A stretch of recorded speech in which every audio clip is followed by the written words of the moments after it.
சிவாய நம்ம திருச்சிற்றம்பலம். அடியார்களுக்கு வணக்கம். ஐயாவுடைய பதிவை பார்த்துட்டு நிறைய பேர் கேட்டிருந்தீங்க. அதனால் திரும்பவும் ஐயாவை வந்து காணொலி எடுக்கலாம் அப்படிங்கிறதுக்காக காலையிலே வந்திருக்கோம். ஐயா நமக்காக காத்துட்டு இருக்காங்க, வாங்க பேசலாம். ஐயா சிவாய நமங்க. ஐயா சொல்லுங்கம்மா. சிவாய நமங்க. ஐயா ஐயா உங்களை பற்றி தகவல் கொஞ்சம் சொல்லுங்க. நான் வந்து இப்போ இந்த ஆன்மீக உறவில் எனக்கு முட்டி வலி வந்தது. அதுக்கு பிறகு நான் சதுரகிரி மலைக்கு 12 வருஷம் தொடர்ந்து போய் அங்கே சித்தர்களுடைய வழிபாடையும் சிவ வழிபாடையும் செய்தேன். எனக்கு இப்போ நடக்க விட்டுருக்காங்க. சாமி சித்தர் என்கிட்ட பேசுறாரு, பெருமானார் என்கிட்ட பேசிட்டு இருக்காங்க. ஏன்னா அந்த சித்தர் வழிங்கிறது ஒரு முழு பதன்னு சொல்லியிருக்கேன். ஏன்னா அது ரொம்ப கஷ்டமானது. எல்லாருமே சித்திரை தேடி வர மாட்டாங்க. ஏன்னா நம்மளும் சாமியார் ஆயிடுமோ, ஏன்னா சேர்த்து நிறைய பொன்பொருள் சேர்த்து வச்சிருக்காங்க. அதனால இதை விட்டுட்டு போடுமோன்னு அங்கே போகக்கூடாது, இங்கே போகக்கூடாது, அங்கே போனால் சாமியார் ஆயிடும், சாமியார் கூட கூடாதெல்லாம் சொல்லிட்டு இருக்காங்க. நான் காதல கேட்டுக்கிட்டு இருக்கேன். ஏன்னா அது எட்டாத நிலை. சித்திரைங்கிறது எட்டாத நிலை. 8 எண் என்றால் மயங்கிய எந்தனுக்கு எட்டாத நிலையெல்லாம் எட்டி வைத்த குருவி. 8 அதுல அடக்காவது. 8 அது ஓமனுடைய தத்துவம். அது ஓப்பனா சொல்லக்கூடாது, ஏன்னா சித்தர்கள் சாபம். அந்த 8 தான் உலகம் அடங்கியிருக்கு. ஒரே இடத்துல உலகம் அடங்கியிருக்கு. ஒரு இடத்துல தான் உஞ்சல் ஆடுது உலகம். ஏன்னா ஒரு இடத்துல தான் ஓம். அது ஓப்பனா சொல்லலாம். மற்ற ரகசியங்களை சித்திர ரகசியம் வெளிப்படையா சொல்லக்கூடாது. அதாவது காத்தெழுத்துங்கிறது வாசி. அந்த ஏற்றி இறக்கி இருகாலம் பொறுத்து வாசி யோகம். அந்த வாசி யோகம் எல்லாருக்கும் போப்பட சொல்லக்கூடாது. அது மூச்சு சுவாசம். நம்ம ஒரு நாளைக்கு எத்தனை சுவாசம் இழுத்து விடுறோம் மூச்சுங்கிறதே சித்தர்கள் கண்டுபிடிச்சிருக்காங்க. சித்தர்கள் நம்ம வாசி யோகத்துல ஒரு நாளைக்கு 21,600 மூச்சு இழுத்து விடுறோம். 21,600 நம்ம 24 மணி நேரத்துல இந்த சுவாசத்தை இழுத்து விடுறோம். உள்ள போற காத்து வெளியே வருது, வெளியே போற காத்து உள்ள வருது. இதுல எப்படி இறைவனுடைய ஆற்றல் என்ன வடிவில் இருக்குன்னு சித்தர்கள் கண்டுபிடிச்சாங்க. அப்ப அவங்க எங்கேயும் போகல, உக்காந்தாங்க, வாசி யோகத்தை பண்ணாங்க. வாசி யோகத்தை பண்ணது சாமி அதில் மாட்டிக்கிட்டாரு. அதான் சாமியே சொல்றாரா, சித்தர்கள் தேடி என்னவில்லை, நான் தான் அவங்களை தேடி பண்ணோம், மற்றவங்களும் என்னை தேடி வந்தாங்க அப்படிங்கிறது. இந்த ஓங்காரம், இந்த ஓம் நமச்சிவாய சொல்லி 33 கோடி தேவர்களும் வாசியிலே போகல. அவங்களுக்கெல்லாம் இதனுடைய தத்துவம் தெரியாது. அவங்க எல்லாம் ஓங்காரத்தை சொல்லி உயர்ந்தாங்க. ஓம் நமச்சிவாயம் தியானம். தியானம் பண்ணும்போது கூட கண்ணை வீழ்ச்சி பண்ணக்கூடாது. தியானம் எது பண்ணலாலும் தனிமையில தான் பண்ணணும். தனிமையில தான் இனிமை காண முடியும். கூட்டத்துல போய் இது கருவறியா மானிடர் கூட்டம் வைப்பாங்கிறாரு யாருக்கு? அகத்தியர். இது கருநிலை அடையிறது.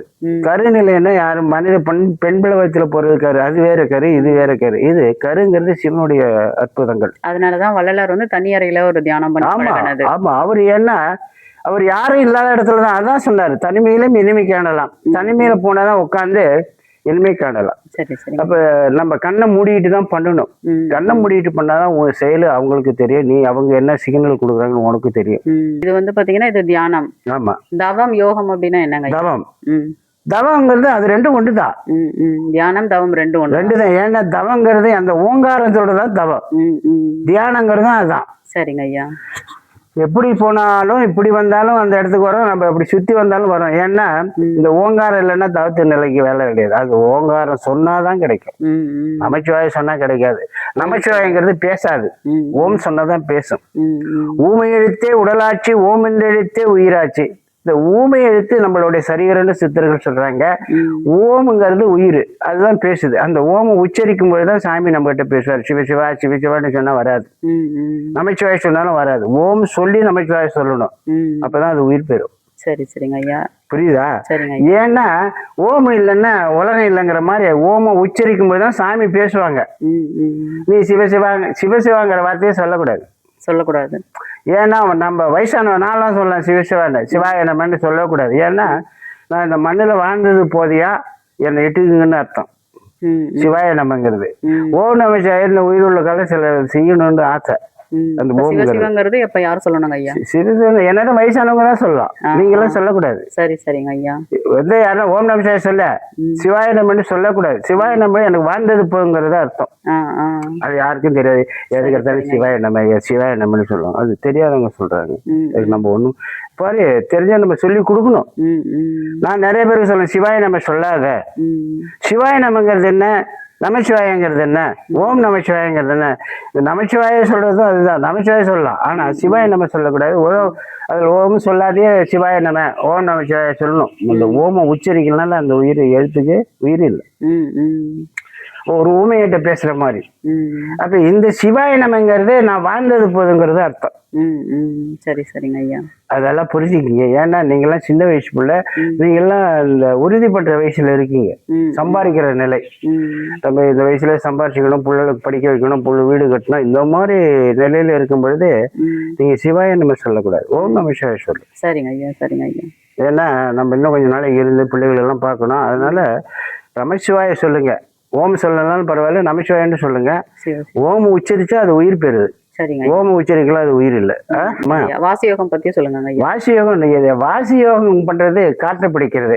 வாங்க வேறும் பஞ்சவிதி தீட்சை மந்திரம் பயனறியா உலக நிலை பேதை வாழ்வு தீங்கின்றி கூறி வைத்தேன் 200 உள்ளே திறனூமை அறனும்பால் இந்நூல் முற்றி கோரக்க சித்தர் சொல்றார். இது நீங்க சதுரகிரிக்கு போனாதான் இதனுடைய தத்துவம் உணர முடியும். ஏன்னா இப்போ இந்த தத்துவம் முதல்ல இந்த நிலைக்கு போகணும்னா முதல்ல தீட்சை வாங்கணும், தீட்சை மந்திரம்.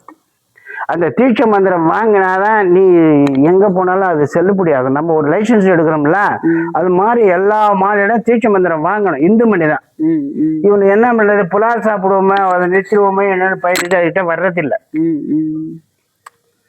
நம்ம போன தீட்சை மந்திரம் கொடுத்துட்டோம்னா அவர் சைவத்துல போட சொல்லுவாரு. நமக்கு நம்மலாம் வேலை செய்யறாள், நம்ம எப்படி சைவத்துல இருக்கிறோம், நல்ல சத்தோட இருக்கிறோம். மாநிலத்துக்கு தெரியாது இல்ல, தின்னும் காய் இலை மருந்து அதுவே ஆகும் தினந்தோறும் அப்படியே உரைக்க வல்லார் மண்ணழியா காலம் மட்டும் வாழ்வார் பாரு. இந்த வாசி யோகத்தை அடைஞ்சவங்க தான் யமனை வதைக்கலாம். ஏன்னா அவங்க அந்த யமம் வரும்போது இந்த காத்த அப்படியே அந்தரத்துல நிறுத்திடுவாங்க. அது உள்ள போனாதான் இவர் வலை வீசி பிடிக்க முடியும், அது எட்டத்தை நிற்கும். மலையது பூரணமே அறிந்தோரானால் அந்தரத்தில் வாசியது வையகம் பெற வேண்டும். நான் இறைவன்கிட்ட என்ன எல்லாம் பார்த்துக்கிட்டு இருக்குன்னா மக்களுக்கும் தெரியணும்னு சொல்றதுக்காக நான் சொல்றேன். எல்லாரும் சொல்ல மாட்டாங்க. இப்போ சித்தருங்கிறது சிவன் அடியாருங்கிறதுனா ஒன்றை தேடிதான் சாப்பாடு வரணும், நீ சாப்பாட்டுக்கு அலையக்கூடாது. சரி சரிங்க ஐயா. இப்ப நீங்க கஞ்சாவை பத்தி சொன்னதும் எனக்கு ஞாபகம் வருது. நம்ம பதிவுல பார்த்துட்டு ஒருத்தர் கேட்டிருந்தாங்க, இப்ப கஞ்சாங்கிறது அப்ப சித்தர்கள் நல்லதுக்காக பயன்படுத்தும், எப்படி பயன்படுத்தணும் அப்படிங்கறது கண்டுபிடிச்சு அவங்க சூட்சமமா பயன்படுத்தினாங்க. ஆனா இப்போ உள்ள காலத்துல பாத்தீங்கன்னா கஞ்சாவிலே நிறைய பிள்ளைங்களுடைய வாழ்க்கை வீணாயிட்டு இருக்கு. அப்படி இருக்கும்போது நீங்க கஞ்சாவை ஊக்குவிக்கிறதுக்காக அந்த மாதிரி சொல்லிட்டு இருக்கீங்களா அப்படின்னு சிலர் கேட்கறாங்க. அது பாடல்ல சொல்லிட்டு இருக்கேன், அவங்க எழுதின பாடல் தான் நான் சொல்றேன். எனக்காக நான் சொல்ல, எனக்கு அதை பத்தி என்னன்னு தெரியாது. நல்லதொரு கஞ்சாவே நான் கசக்கி இதை பாட ஒருத்தர்கிட்ட பாடுனேன். என்ன சாமி சித்தர்கள் கஞ்சாவில் கொண்டு வரேன்னு பாட்டே முடிக்கலையா, அதுக்குள்ள ஏன் போற, அங்க போறாதையா அப்படின்னு சொன்னேன். நல்லதொரு கஞ்சாவே நான் கசக்கி நலம் பெறவே அவர்களுக்கு கொடுத்ததாலே எல்லோரும் நலம் பெற்றார் குயில் தங்கி ஏற்றினின் தைலங்கள் அநேகந்தானேங்கிறார். இப்போ நம்மளுக்கு ஆப்ரேஷன் நடுத்தண்டு வடவத்துல போடுறது அந்த ஊசி சித்தர் கண்டுபிடிச்சது.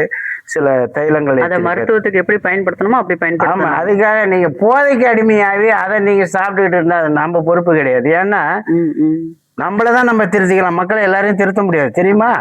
நம்ம பொதுவா சொல்றோம் இது எடுத்துக்காதப்பா, இது சரி வராது, இது விஷம்னு சொன்னா தொட்டு பார்த்து மூக்கில் வைக்கிறான், நாக்கில் வைக்கிறான், செத்து போறான். அதுக்கு நம்ம பொறுப்பு கிடையாது. அதனால இந்த கஞ்சாங்கிறது மூலிகை ஐட்டம். அது பார்த்தா இன்னொரு பக்கம் போதை பொருள். அதாவது ஒரு கஞ்சாவும் ஒரு பெண்ணும் ஒரே சமம் உள்ளது. ஒரு பெண்ணிட்ட போகும்போது போதை அடைஞ்சு பெண்ணுகிட்ட போறோம், அது காமத்துல. அதே மாதிரி கஞ்சாவும் போக நிலை உள்ளது. இது ரெண்டுமே அந்த தேடல் நேரம் எப்படி அறிஞ்சு பயன்படுத்தணுமோ மருத்துவத்துக்கு பயன்படுத்தலாம். அது வழித்தர இருக்கு. திடீர்னு போய் கஞ்சாவை நம்ம என்ன செய்யறோம், அதுக்கு அந்த சித்தர்களுடைய நூல்களை வாங்கி படிச்சாதான் அதனுடைய தத்துவம் தெரியும். இப்போ தங்கத்தை இரும்பை தங்கமா மாத்துறாங்க, அதுக்கு சில ஐட்டங்கள் இருக்கு, அதெல்லாம் சொல்லியிருக்காங்க. ஒருத்தர் சேஞ்சு மாட்டிட்டாரு போலீஸ் ஸ்டேஷன்ல இருந்தார். அந்த புக்கில் உலகத்தினுடைய சூட்சமும் போகருடைய சூட்சமும் பூரா இருக்கு. அது நானும் எங்கெங்கே தேடி பார்த்தேன், கிடைக்கல. ஏன்னா பன்னீர் போகாராயிரம் உயிரையும் மீட்கும். இப்ப சித்தர்கள்ல அந்த மூலிகை கொண்டு மூக்கில் வச்சுன்னா உடனே உயிர் வந்துடும். சஞ்சீவி மந்திரம்னு பேரு. சரி சரிங்க ஐயா. அது போகிற 12,000 தான் இருக்கு. நானே எங்கெங்கே தேடி பார்க்குறேன், கிடைக்க மாட்டேங்குது. சரி சரிங்க ஐயா. அது போட்டா இப்ப நம்ம ஓரளவுக்கு இறைவாதம் சேரணும், நம்மளும் சித்தர்களை தேடணும். இப்போ நான் வாசி யோகத்தை சொல்லுவேன். அது ஏன்னா சுவாசத்தை இழுத்து உள்ளிருந்து வெளியே விடுறோம். வெளியே வந்து இப்போ நம்ம பாருங்க, இப்போ மூச்சு இழுக்கிறோம், மூச்சு இழுத்து உள்ள போகுது, உள்ள போய் உடனே வெளியே வருது. உள்ள போகும்பொழுது எப்படி போகுது, வெளியே வரும்பொழுது எப்படி வருது சொல்ல பார்க்கலாம். மூச்சு இழுக்கிற அப்படியே மூஞ்ச வச்சு பாரு, அது என்ன நிலையில வருதுன்னு சொல்லு. என்ன நிலையில வருது? இழுத்து வெளியில விடு, என்ன வருது? சாதாரணமா ஒரு கூலிங் காற்றை எடுக்கிறோம், சில்லுன்னு எடுக்கிறோம், அதுல சூடு இல்லாத உள்ள குளிர்ந்த காற்று போயிட்டு வெளியே வருது. அப்ப ஏன் அது உள்ள போய் இது என்ன பண்ணுதுன்னா 4448 நரம்பு சுத்துது. அப்பதான் இந்த ரத்தங்கள்லாம் அதுல போய் சேருது. ப்ரெஷருங்கிறோம்னா நம்ம சுவாசம் இழுத்து அது உடனே உள்ள போய் உடனே வெளியே வருது. இந்த நடுவீடு பீடமாகி அம்மா நடுவீட்டுல இருக்காங்க, மாலை தாயினி அவங்களுக்கு பேர். அவங்க இந்த சுவாசம் இழுத்து விடும்பொழுது இந்த சூடு நம்ம சாப்பிட்ற உணவுகள் அத்தனையும் செரிமானம் ஆகிறதுக்கு அவங்க நடுப்பீடத்துல உட்காந்துருக்காங்க. அவங்க அந்த உஷ்ணத்தை கொடுக்கும்போது இந்த ஹீட்டை தணிக்குது. இன்ஜின் ஓடுனா ஒரு சுடு தண்ணி ஒரு பைப்பால ஓடியாரு, ஏன்னா இன்ஜின் சூடேறாத. அந்த மாதிரி நம்ம எடுக்கிற காத்து ஜில்லுன்னு உள்ள போது உடனே வெளியே வரும்பொழுதே உஷ்ணத்தை நம்ம உடல்ல குறைக்குது. இப்ப நம்ம சாப்பிட்ற பொருள் எப்படி செரிமானம் ஆகி ஜீரணிச்சு மலமா வருதுன்னா இந்த உஷ்ணம் இல்லைன்னா வராது. உஷ்ணம் இல்லைன்னா வாந்தி எடுக்கும், வயிற்றால போகும், பல விதமா உடல் கோளாறுகள் வரும். அந்த மாதிரி அந்த அம்மா நடுவீட்டுல இருக்காங்க, அவங்கதான் வாழைத்தாய் கண்டி தாயின்னு பேர். நீ பாத்திருக்கியா? பாத்திருக்காங்க ஐயா. பார்த்தா சரிதான். ஏன்னா நீ அந்த நிலைக்கு வந்திருக்கிற, வீட்டுல வச்சு வழிபட்டு செஞ்சுட்டு தான் இருக்காங்க ஐயா. ஏன்னா அவங்க வந்து என்கிட்ட 2-3 தடவை வந்திருக்காங்க. முதல் தடவை வந்து நான் வேண்டிக்கிட்டேன், அம்மா நீங்க வாழைமங்கையா வராதிங்க, குழந்தையாவே வாங்க. ஏன்னா எனக்கு வயசு 70 காமம் இச்சப்படும் அப்படின்ட்டு நானே, எனக்கு வந்து ஆணுக்கு வயது வரம்பு கிடையாது, காமம் எப்போ வேணாலும் வரலாம், அதனால நீங்க குழந்தையாவே சின்ன குழந்தையாவே வாங்கம்மா அப்படின்னு வேண்டிக்கிட்டு தான் உட்காந்து செய்யுங்க. 14 நாள்ல வந்தாங்க. வந்து மண்ணெல்லாம் மேலெல்லாம் போச்சு, தலையெல்லாம் விரிச்சு விட்டுட்டு மண்ணு தலை அழுக்கு தலை ஒரு கிழிஞ்ச பாவாடை சின்ன பாவாடை கட்டிக்கிட்டு என் பக்கத்துல வந்து நின்னாங்க. ரகசிய போக்கு என்ன ஏமா மண்ணு அழுக்கோட வந்து என் பக்கத்துல நிற்கிறேன், உன்னை சோதிக்க வந்திருந்தாங்க.